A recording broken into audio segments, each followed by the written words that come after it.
بسم اللہ الرحمن الرحیم۔ السلام علیکم ورحمۃ اللہ وبرکاتہ۔ معزز ناظرین کرام،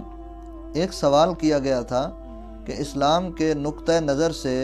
انسان کا جسم زیادہ فضیلت رکھتا ہے یا انسان کے جسم میں رہنے والی روح زیادہ فضیلت رکھتی ہے؟ یعنی جسم کے تقاضے زیادہ اہم ہیں یا روح کے تقاضے زیادہ اہم ہیں؟ کس کو فضیلت دی جائے گی؟ اسلام کے نقطہ نظر سے کس کی اہمیت زیادہ ہے؟ یہ سوال کیا گیا تھا۔ تو اس کا جواب میں عرض کرنے لگا ہوں، تو اس کا جواب آپ ذہن نشین کر لیں، پھر اس کے مطابق اپنی زندگی کے معاملات کو سر انجام دیں۔ اسلامی نقطہ نظر سے انسان کے جسم پر انسان کی روح کو زیادہ اہمیت حاصل ہے۔ روح کا درجہ جسم کے مقابلے میں زیادہ ہے، روح کی فضیلت زیادہ ہے، روح کی عظمت زیادہ ہے، روح کی شان اور منزلت اور مقام و مرتبہ جسم کے مقابلے میں زیادہ افضل ہے، زیادہ برتر ہے، اسے برتری حاصل ہے۔ لیکن اس کا یہ مطلب ہرگز نہیں ہے کہ جسم کو یکسر فراموش کر دیا جائے اور جسم کے تقاضوں کو بالکل ہی پورا نہ کیا جائے، بلکہ صرف روح کے تقاضے کو پورا کیا جائے، ایسا نہیں ہے۔ اسلام نے جہاں جسم کی جو ضروریات ہیں، جو لوازمات جسم ہیں، ان کو پورا کرنے کا بھی اسلام نے پورا ایک چارٹ عطا فرمایا ہے کہ جو چیزیں جسم کے لیے ضروری ہیں ان کو اختیار کرنا، جسم کی ضروریات کو پورا کرنا، یہ بھی اسلام کی تعلیمات کے اندر باقاعدہ طور پر ان کی پوری ایک اہمیت ہے کہ مثلاً جسم کو جسم کی ضرورت کے مطابق خوراک دی جائے، جسم کے ضرورت کے مطابق اسے ماحول فراہم کیا جائے، جسم کی نشو و نما کے لیے جو مناسب غذا ہے وہ اس کو فراہم کی جائے، جسم کی بقا کے لیے اور جسم کی حفاظت کے لیے، یعنی جسم خراب نہ ہو، گل سڑ نہ جائے، اور اس کی بہتری کے لیے اگر اس کے کسی عضو میں، جسم کے کسی حصے میں، کسی باڈی کے کسی جز کے اندر یا کسی حصے میں کہیں کوئی نقص آ جائے یا کوئی بیماری لاحق ہو جائے، اس کے علاج کا، اس کے تحفظ کا باقاعدہ طور پر اسلام نے حکم دیا ہے کہ اس کا علاج کیا جائے، اس کو بہتر کیا جائے، اور آنکھ ہے تو اس کا علاج ہو، سر سے لے کر پاؤں تک پورے وجود میں جہاں کہیں نقص پیدا ہو، جہاں کہیں کمزوری پیدا ہو، تو اسلام نے باقاعدہ طور پر اس کا حکم دیا ہے کہ جسم کے تحفظ کا باقاعدہ انتظام کیا جائے۔ یہ بھی اسلام کا ہی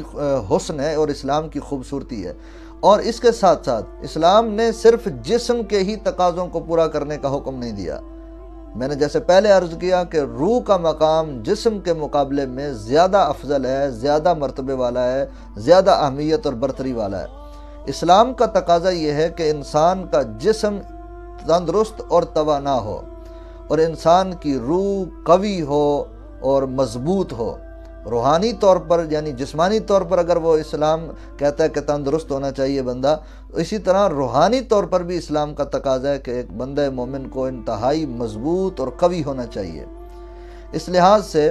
فقہائے کرام اور بزرگان دین اور اکابرین اور اسلاف کی جو تعلیمات کا نچوڑ اس لحاظ سے ملتا ہے وہ یہ ہے کہ انسان کا جسم سواری ہے اور انسان کی روح جو ہے یہ اس جسم پر سوار ہے۔